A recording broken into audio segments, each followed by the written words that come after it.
السلام عليكم. ان شاء الله لو حضرتك عندك اغنام هنتكلم النهارده عن حاجه مهمه في اي مزرعه، او لو حضرتك عندك 5 اغنام في البيت او 3 او 2 ما تفرقش حاجه عن بتاع المزرعه. في الاول انا عايزك تشتغل صح. الشغل الصح مش لازم تصرف فلوس كتير، ممكن تشتغل صح بفلوس قليله بس تفادي نفسك من مشاكل كتير ومن امراض كتير. هنتكلم ان شاء الله النهارده عن ايه؟ عن التحصين. في الاول خليني اعرفكم بنفسي، معاكم اخوكم اسلام عبد الرؤوف، مربي. ولو انت اول مره تشوفني ما تنسيش تشترك في القناه، لو حضرتك مشترك في القناه ما تنساش تدعمنا بلايك. هنتكلم عن تحصين ايه النهارده؟ ان شاء الله هنتكلم عن تحصين اللهويات او ال8 امراض. طب خلينا في الاول كده نتكلم ايه هو التحصين، او التحصين ده بيعمل لي ايه او لازمته ايه؟ هل انا ممكن لازم احصن او ممكن ما احصنش؟ في الاول التحصين ده بيرفع معايا مناعة الحيوان. طب بيرفع معايا مناعة الحيوان الايه؟ للامراض اللي انا بديها للتحصين. يعني تحصين ال8 امراض ده هو متخصص ال8 امراض. يعني هيمنع معايا الموت المفاجئ، هيمنع معايا الكوكسيديا، هيمنع معايا الكوليستريديا، هيمنع معايا حاجات كتير. طب هل ممكن اي خروف يتحصن؟ طبعا لا، مش ممكن اي خروف يتحصن. لو حضرتك الخروف بتاعك تعبان ما ينفعش تحصن، او النعجه بتاعتك تعبانه ما ينفعش تحصنها. ازاي ما ينفعش تحصن؟ يعني لو الخروف عنده اسهال، لو الخروف عنده سخونيه، لو الخروف فيه اي اعراض تعب، يبقى الخروف ده ما ينفعش تحصنه. ليه ما ينفعش احصنه؟ عشان الخروف ده مناعته في الارض اللي هو بيبقى تعبان ده ما فيش مناعه. فانا طبعا محتاج مناعه قويه عشان ادي التحصين ده، عشان هو التحصين ده اصلا بينشط معايا ايه؟ بينشط معايا الحيوان وينشط معايا المناعه ضد الامراض اللي انا بديها او ضد التحصين اللي انا بديه. طب الغنم ممكن تاخد تحصين ايه؟ عندنا تحصين اللي هو تحصين ال8 امراض. طب في مثلا انواع معينه، في كذا نوع في السوق. عندك كوفاكسين 8 او كوفاكسين 10، عندك الترا باك، عندك الدينكا باك ان شاء الله اللي احنا هنتكلم عنه النهارده واللي احنا هنحصنه النهارده. طب التحصينات دي مستورده ولا مصريه؟ لا، تحصينات ال8 امراض خليك في المستورد. يعني بالذات ال8 امراض ديت خليك في الحاجه المستورده.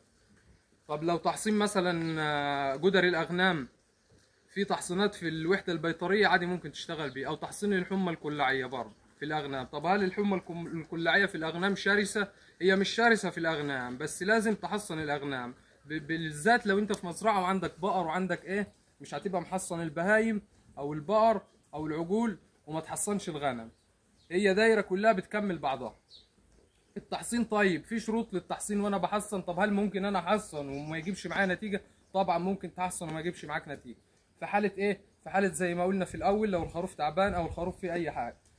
ولو التحصين برضو، التحصين لازم ينحفظ في درجه حراره من 2 مئويه ل 8 مئويه. يعني ما ينفعش اروح احط التحصين بره الثلاجه، او ما ينفعش اروح احط التحصين في الفريزر، ما ينفعش اجمده. لازم يكون في درجه حراره من 2 مئويه ل 8 مئويه اللي هي الثلاجه من تحت، بتحطه في الثلاجه.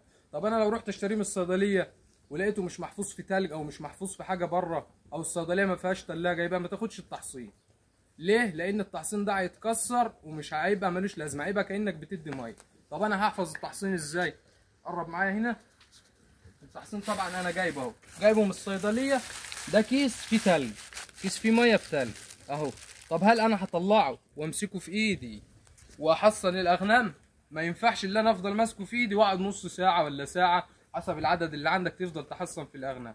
طب انا هعمل ايه؟ دي حاجه بسيطه اهي، دي ازازه ميه مقطوعه وفيها شويه تلج، هحط فيها التحصين. ادي التحصين اهو، قرب معايا كده على التحصين، هاته. ادي التحصين في قلب الايه؟ في قلب الميه. هحطه كده طول ما انا شغال، هطلع اخد واحطها مكانها تاني عشان خاطر التحصين ما يحصلوش حاجه معايا. طيب في حاجه تاني مهمه طبعا، السرنجه ديت، السرنجه اللي حضرتك هتشتغل بيها لازم تكون معقمه.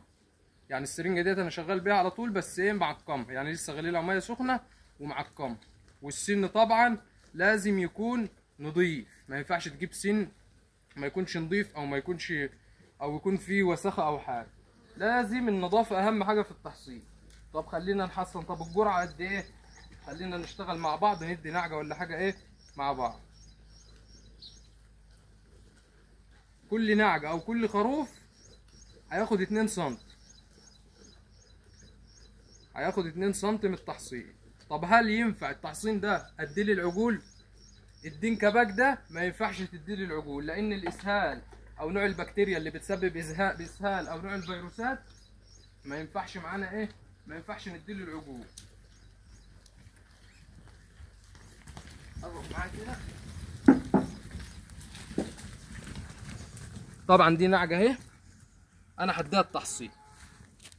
حد التحصين فين؟ حد التحصين تحت الجلد.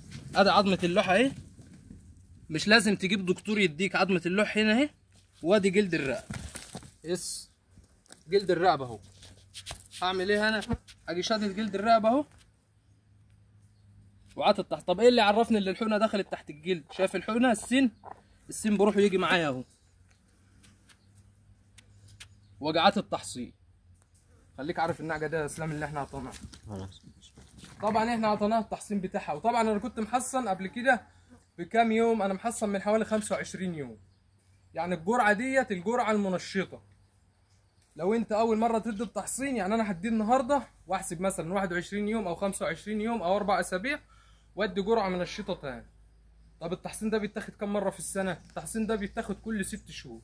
بس لو حضرتك اول مره تحصن، يبقى انا حد النهارده احسب 21 يوم او 25 يوم وادي جرعه المنشطه. الغنم ديت انا كنت عاطيها قبل كده ب 25 يوم، فهديها النهارده تاني دي الجرعه المنشطه. وان شاء الله بعد 10 ايام هنشتغل على ايه؟ هنشتغل على جدر الاغنام، وهعمل فيديو لحضراتكم.